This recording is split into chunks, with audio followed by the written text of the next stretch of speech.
pour commencer, l'hiver s'installe dans la région. Les températures commencent à chuter. On le verra tout à l'heure avec la météo. Et le froid qui arrive est synonyme d'hébergement d'urgence pour des centaines de sans-abri de la métropole. Et hier soir, le préfet a participé à une maraude avec le SAMU social et les associations locales. Ils ont notamment récupéré 5 femmes isolées au métro. Une action à l'appel de tous les syndicats, sauf Force ouvrière. Ils devaient manifester, mais finalement, l'opération a été annulée vu la faible mobilisation. Malgré la promulgation de la loi le 10 novembre dernier, Bérard, au micro d'Élodie Bernachon, il revient sur les populations de sans-abri dans la métropole. Les personnes dites SDF classiques, si j'ose dire, le clochard, bon, il y en a toujours bien sûr, mais on trouve aussi des jeunes qui sont marginalisés, désocialisés, parfois rejetés par leur famille. Et on voit bien que la manière de les accueillir est forcément différente de celle du clochard un peu permanent. Il y a aussi beaucoup d'étrangers en situation irrégulière. Et à noter que 8000 places d'hébergement d'urgence de ce type sont disponibles dans la région Nord-Pas-de-Calais cet hiver et 812 nouvelles places ont été créées pour cette saison hivernale. Fait divers, un homme sans abri justement a été retrouvé mort hier matin dans le quartier de l'île Moulin. Vers 5h30 du matin, le corps de cet homme âgé de 47 ans a été découvert allongé près d'une supérette rue du Faubourg de Douai par un livreur.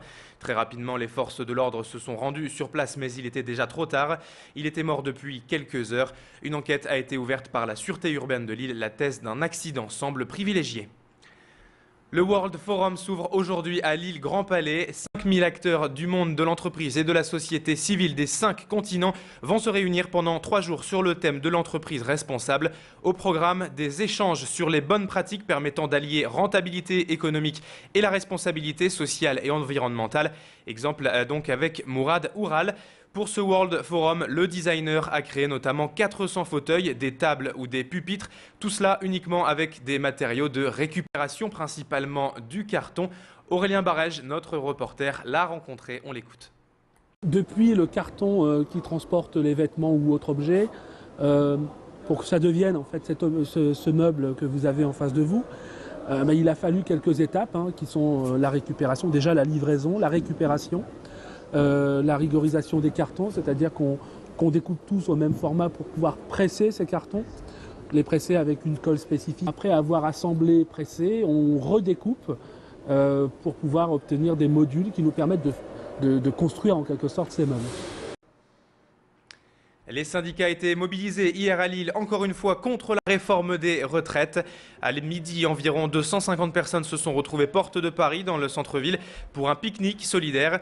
Les syndicats avaient également prévu une manifestation vers le centre-ville dans l'après-midi, mais vu la très faible mobilisation, cette marche a été annulée.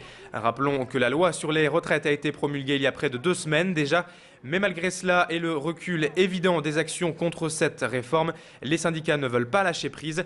On écoute la secrétaire générale de l'Union CGT Lille au micro de Tanguy Lécluse. C'était pas la morosité ?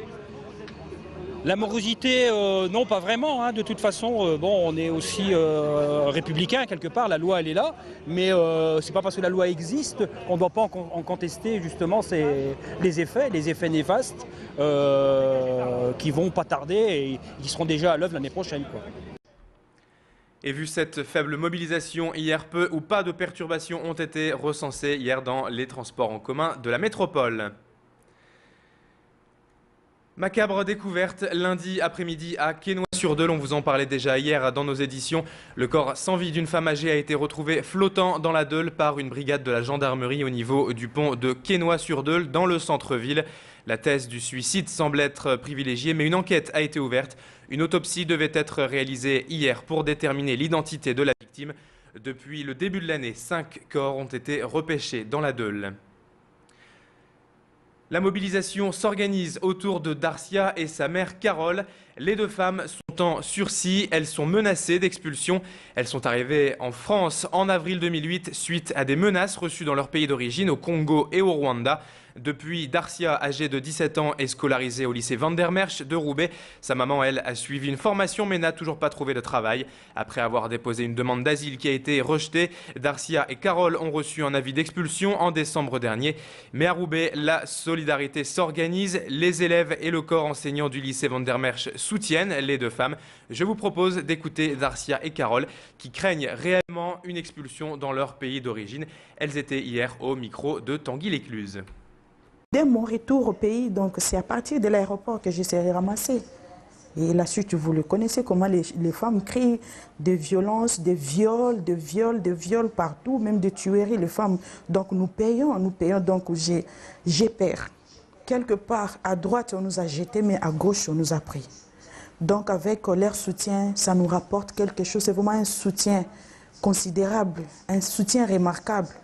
Donc je vois que nous ne sommes pas seuls. Et dans cette affaire, la semaine dernière, le tribunal administratif de Lille a étudié leur situation et doit statuer d'ici une semaine. C'est la fin de cette édition. Je vous retrouve dans quelques instants pour la météo et le trafic de la métropole lilloise. On va voir si vous pouvez bien circuler ce matin autour de Lille, des grands axes routiers. Je vous rappelle que sur Grand Lille TV, nous sommes ensemble tous les quarts d'heure jusqu'à midi pour le meilleur de l'actualité locale présentée par l'ensemble de la rédaction. A tout de suite.